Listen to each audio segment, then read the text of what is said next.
pantun. Pantun ni kita guna juga dalam majlis rasmi, lalu juga kita guna dalam majlis perkahwinan atau majlis perpisahan mana-mana lah. Jadi hari ini kita akan belajar ciri dan fungsi pantun. Ya, ini kita akan belajar ciri dan fungsi pantun lesang hidup manusia. Jadi objektif pembelajaran kita pada hari ini, kita akan mengenal pastilah sekurang-kurangnya 6 daripada 7 ciri-ciri pantun. Dan yang kedua, kita akan membincangkan sekurang-kurangnya 5 daripada 6 fungsi pantun.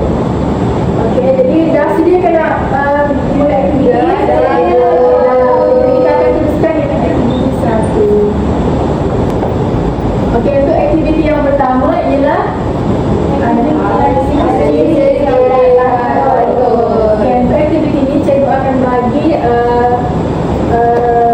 pantun ni lah untuk setiap orang. Jadi cikgu nak first kamu kena analisis lah apa ciri-ciri yang kamu jumpa dalam rangkap pantun. Jadi setiap orang akan dapat satu rangkap pantun.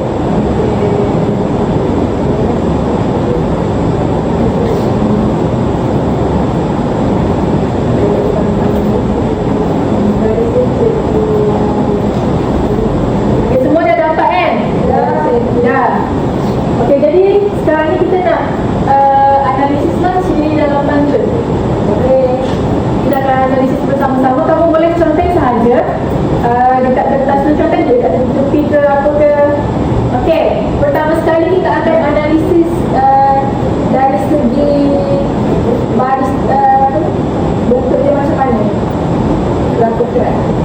Berapa kerat? Okey, tulis dekat tepi tu.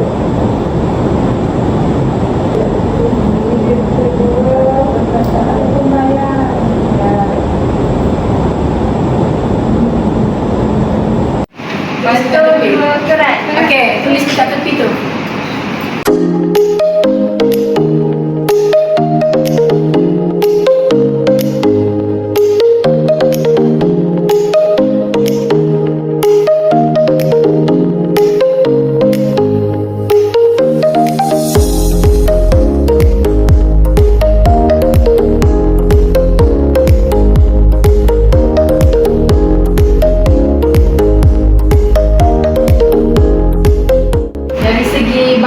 Berapa patah perkataan, sipu kata, 5 akhir.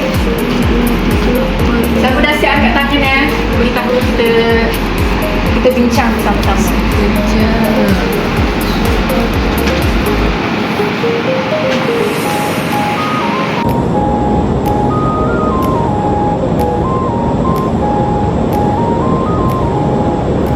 Ada yang dah siap ke?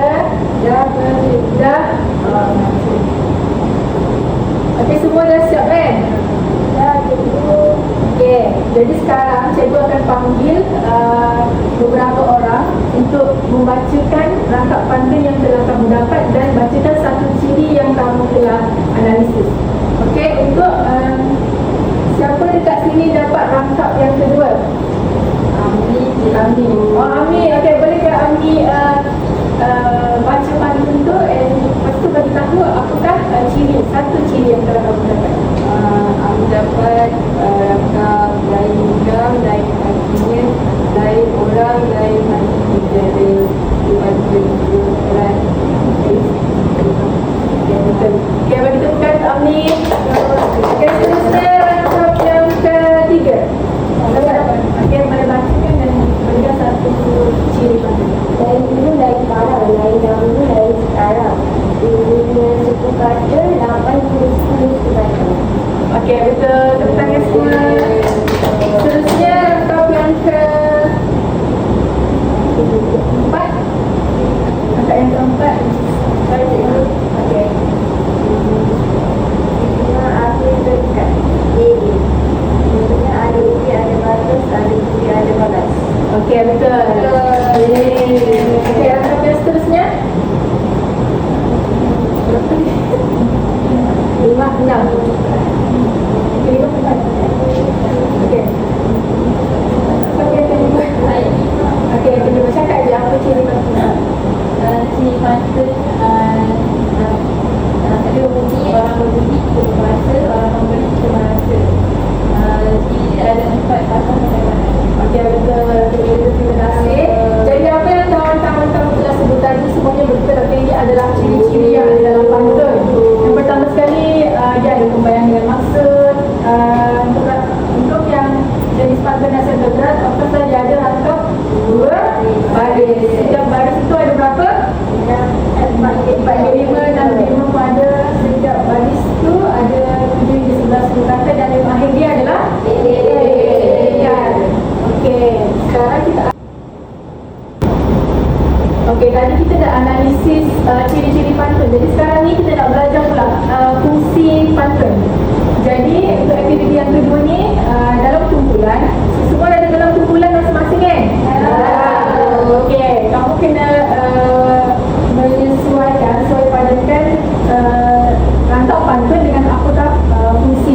binasa sebab mulut pada binasa menunjukkan secara menyindir, iaitu menasihat supaya kita menjaga percakapan. Betul kan? Betul. Okey, sekarang tadi kamu dah belajar apa itu fungsi pantun ni. Macam kamu lihat di sini, pertama dia adalah sebagai alat pengejaran, ini adalah contoh-contoh ni lah. Tadi kita belajar tu kita fokuskan dekat sebagai alat pendidikan dan juga agar ni. Kita tak sebagai alat pengejaran. Aktiviti masyarakat. Okey, jadi sekarang kamu dah tahu apa tu fungsi pantun. Sekarang kita akan menjawab quiz. Semangat lagi ke semua ni? Semangat. Okey, sekarang kita akan menjawab quiz. Ni dijawab dalam kumpulan juga. Setiap kumpulan akan mendapat 2 soalan lah. Nanti seorang wakil baca dan tahu apa jawapan dia. Sudah dibenarkan untuk berbincang dalam buku. Okey, kita mula. Okey, itu soalan pertama ni kumpulan 1. Soalan ni. Okey, seorang baca. Okey, mula. Apakah yang ambil bagi pantun nasihat doktorat? Apa jawapan dia? Jawapan dia Yakin? yakin. Okey, betul. Okey, soalan yang kedua ni pula untuk kumpulan 2. Siapa nak baca? Amni cikgu. Antara berikut yang manakah paling tepat menempati ciri pantun nasihat doktorat?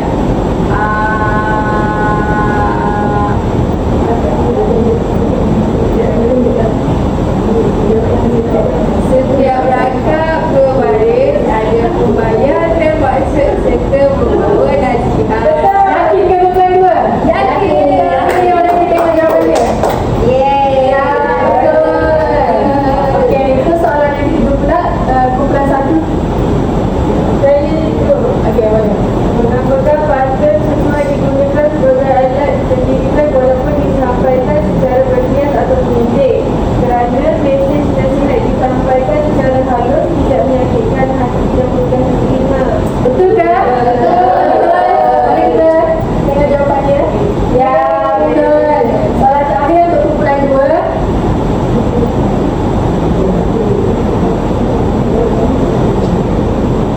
Siapa nak baca? Okey, tak apa cikgu. Sebab dia pun dah bawa set. Okey. Seorang guru menggunakan pantun dalam pengajaran untuk mendidik murid yang malas menyiapkan di rumah. Sebagai digunakan ialah alat pendidikan secara berniat atau mendidik. Betul kan?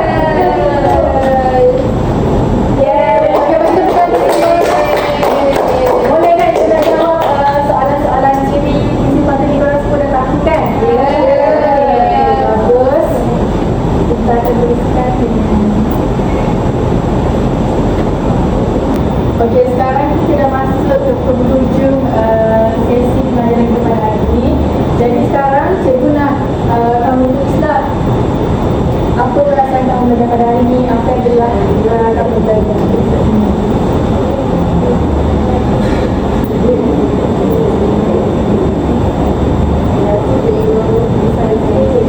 Okey, tulis dulu. Nanti cikgu nak seorang wakil untuk membacakan apa yang telah kamu belajar.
kedahuluan alat pendidikan dan pengajaran. Macam kita belajar adalah pendidikan mendidik seorang tu untuk berbuat baik. Lepas tu alat mendidik kecerdikan dan kehalusan bahasa dan gambaran pemikiran budaya masyarakat Melayu pada waktu itu. Okey, jadi pembelajaran kita dah habis. Jadi untuk minggu depan kita akan belajar tentang nilai dan pengajaran dalam pandemi jugalah. Jadi ini adalah lembaran kerja untuk kamu siapkan. Ya, okey. Jangan lupa siapkan sebab minggu depan kita akan belajar betul-betul semula. Okey, itu sahaja. Okey, jadi tadi Hidayah dah berani memberikan impresi yang cikgu pun tak bagi jugalah. Dan ya, semua sebab dah bagi kerjasama yang baik untuk pembelajaran pada hari ini. Okey, itu sahaja pembelajaran pada hari ini. Terima kasih.